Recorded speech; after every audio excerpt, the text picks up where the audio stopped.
Welcome back to what Arty Noobs with General Disturbance. This is a KV-2, the Tier 6 Soviet heavy tank.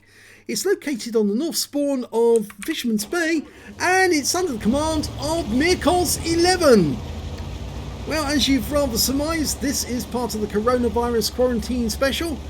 We've got a 2 marked KV-2 and well, he's headed for the town. And from that flag on the side of the vehicle, I think Mirkos might be Polish. Might be. Well, it's very nice if he is. We've had a Polish player on our special before. Now the KV-2, it's got 152mm howitzer as its main armament, and that can do 910 alpha with 86mm of penetration and 3.66 meters burst radius with the HE, but he's actually loaded the premium AP for this game, 700 alpha, penetrating 136mm of armor. And that means that if he gets a direct hit on an enemy tank, not only is he likely to go through, he's likely to get the full roll on that damage. It's a lot of damage, 700 hit points. Somebody's there because they just knocked a tree down.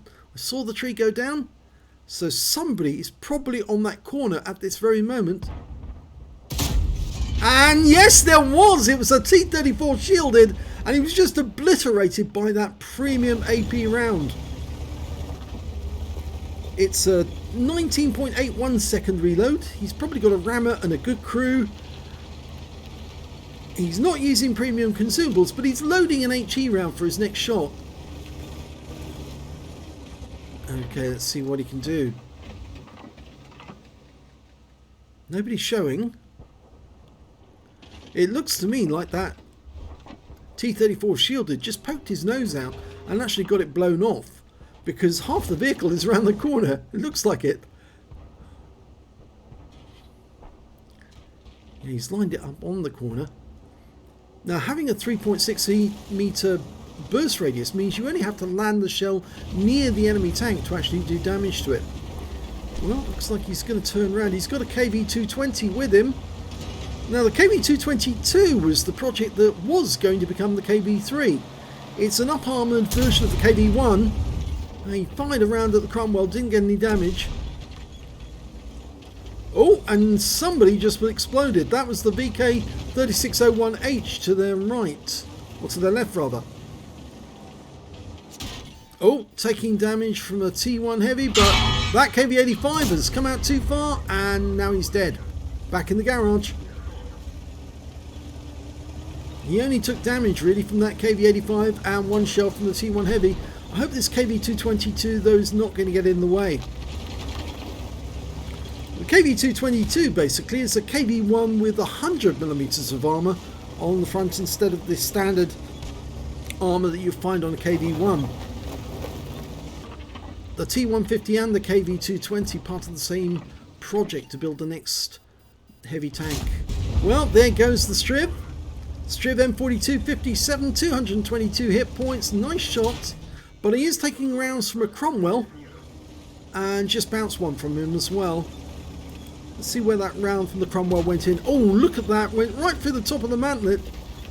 That's a lucky shot for the Cromwell, not so lucky on this occasion for Mirkos. Now, he's going to have a go at that T1 heavy if he can.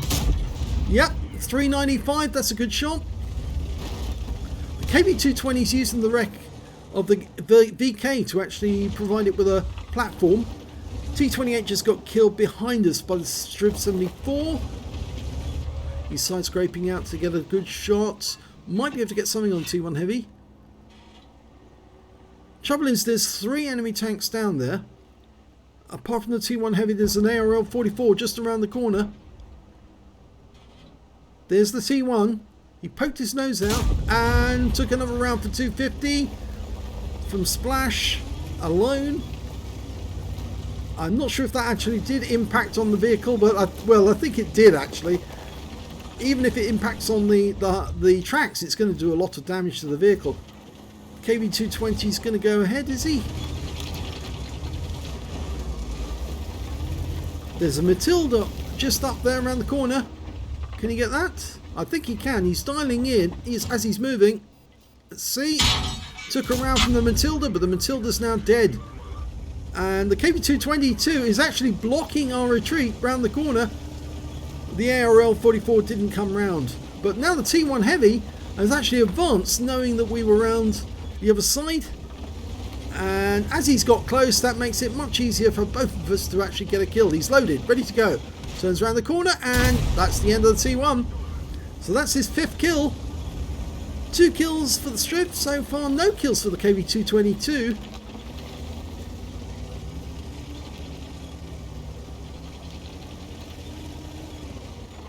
Okay, he's going to try and get that ARL who's just come out around the corner, side scraping out.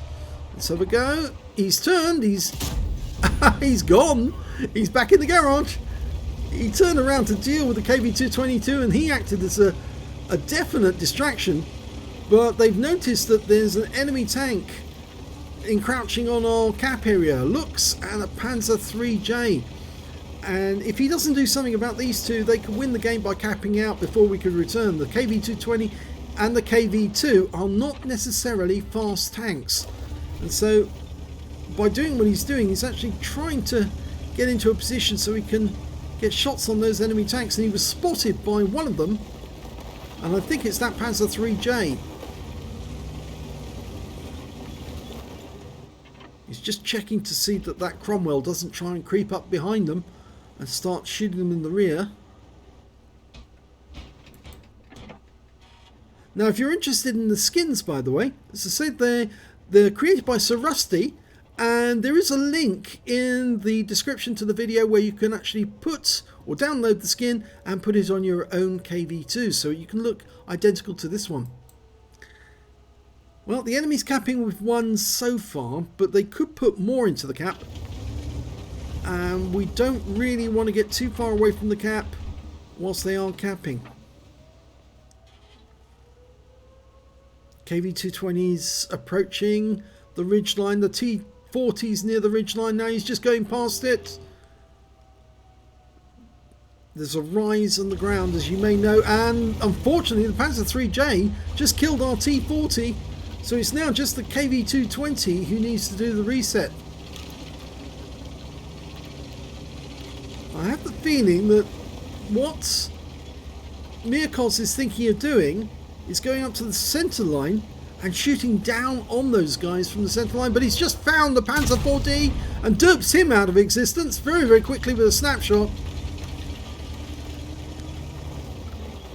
And the Marder 38T went right behind him and didn't engage him at all. And I think he's headed towards the KV-220. And Mirkos saw that and thought, I've got to get to that guy quick. Otherwise, the KV-220 is going to get reset or killed himself. He's just trying to work out where everyone is. And there's a Cromwell up on the hill shooting down on him. Potentially he's earned a steel wall now. He's already got a top gun. 1 more kill, he will get the Radley Walters. There's the Cromwell. Oh, yes, he gets it. And that's a Radley's. I'm sure he's very pleased about that. That was a bit of a snapshot, that one. He was a bit late, and the turret traverse on the KV-2 is a bit slow, but he did manage to get him. I think he's pretty elated right now, because getting a Radley Walters is a special moment. I managed to get 2 in 1 day, and I thought, wow, that was good.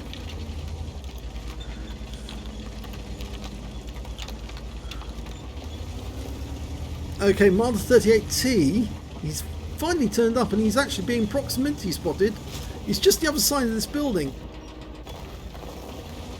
If we go one side and the KV-220 goes the other side, there's nowhere for him to run. And there he is. Oh, 9 kills. He could potentially get a Pools medal. It's possible. But the enemy is now capping again, and there's only 2 enemies left. It's the Lux and the Wolverine. And that means that one of them's in the cap, and the other one's probably watching and waiting for us to appear. If I had to guess, I'd say it will be the Lux that's capping and the Wolverine that's overwatching from the bushes.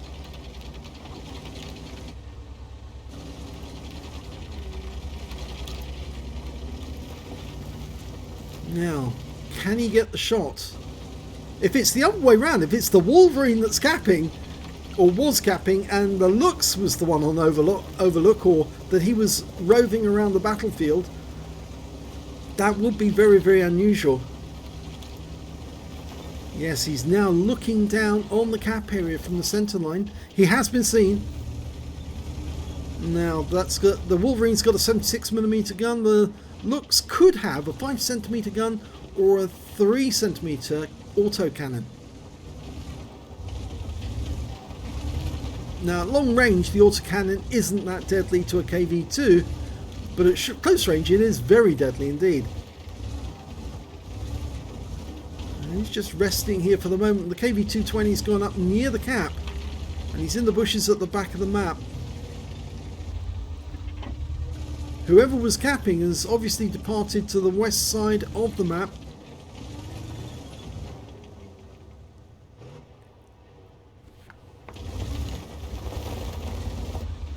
Let's see if he gets spotted again when he pokes his nose out. Not yet.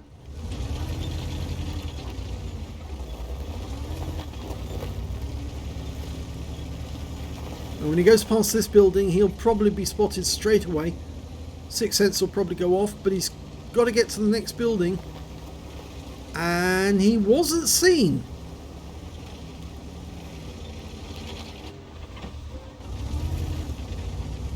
It's very unusual.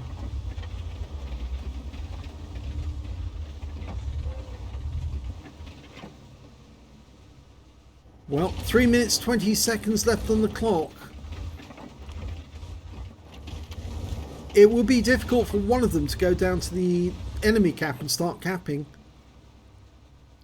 I suppose one could stay behind to get resets on their own cap whilst the other one caps, but more than likely their Lux would drive all the way to the other end of the map and just get continuous resets.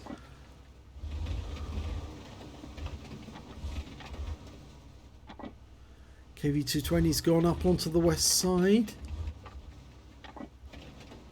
Why do I have this sneaking suspicion that the enemy's actually gone back to their own cap, believing that that's what Mirkos was going to do, and that's why they can't be seen on the west side.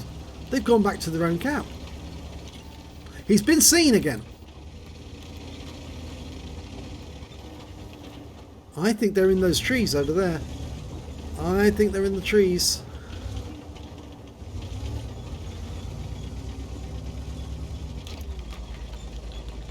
If the KV-220 reports that he's been seen, then we'll know that's exactly where they are. He's been seen again, yes, so they are on that tree line. And there's the 2-minute warning.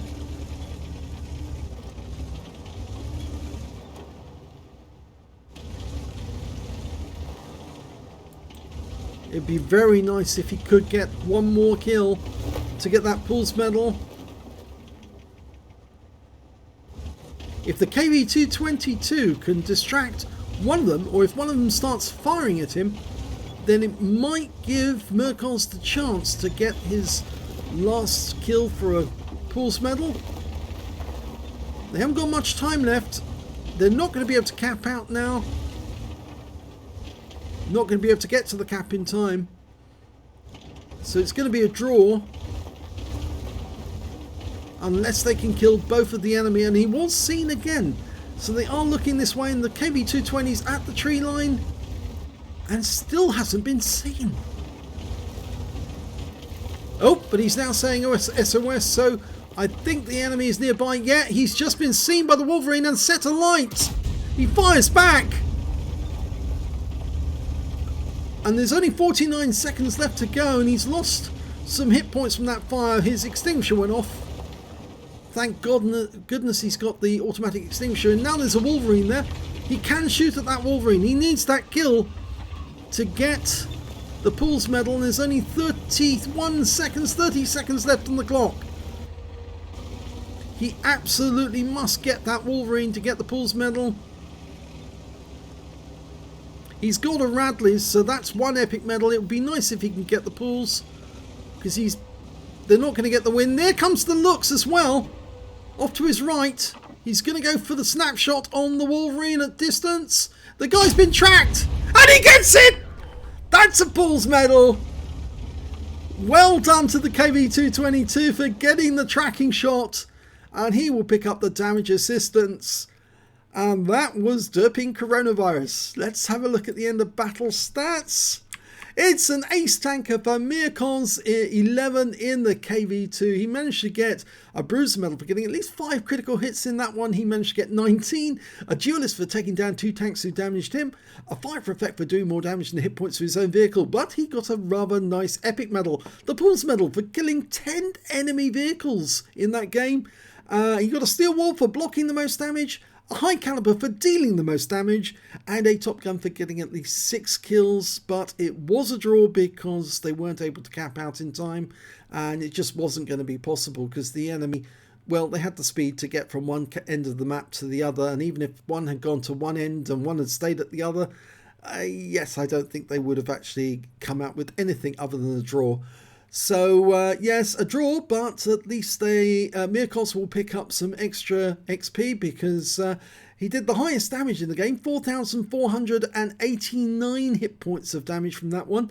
The next high scorer was the Cromwell on the enemy team with 1,773, and after that it was the Striv 74 with 1,743, and the M10 Wolverine managed 1,713. When it came to kills, it was Mirkos with 10 kills for him, 3 kills for the Wolverine and the Panzer 3J and also the T28, and then 2 kills for the Striv 74. When it came to base XP, he managed to get 1,165, which is enough for an ace tanker. The next high scorer was the Striv 74 with 535, and after that the M10 Wolverine with 480. He fired 14 rounds, got 12 direct hits and 7 penetrations. Damage, splash damage on 5. Damage of 4,489 hit points, of which 232 were at more than 300 meters. He received 12 hits from the enemy. 6 of those were penetrations, 6 non-penetrations, and 775 hit points of damage blocked by armor. 3 enemy vehicles spotted, 10 enemy vehicles damaged and 10 killed, and 164 hit points of damage assistance. On a premium count, he earned 43,475 credits, and he got the Achievements Award because he managed to get an Epic or a Battle Hero medal in a losing or a drawn game, and this one was a drawn one. 3,153 credits for that, so his total 69,942. And after repair, ammunition, resupply and consumables took away 32,831 credits. He received 1,165 XP, got 646 for the Achievements Award down below, and 2,717 experience points altogether. So very nice of the KV-222 to actually provide the tracking that enabled him to get the kill on that Wolverine and earn himself a Pulse medal. They are difficult to get. I know I've achieved more than, 10 kills before myself, but every time I've tried for a Pulse medal I've failed. The only reason I actually did get 10 kills was it was in a tier 4 tank, and so I didn't qualify for the Pulse medal. But I can tell you they are difficult to get hold of Pulse medals. You have to work for them, you really do. So congratulations to Mircons 11, and if you enjoyed this replay, please give this video a like and do subscribe to our channel. Stay home, stay safe, and derp coronavirus!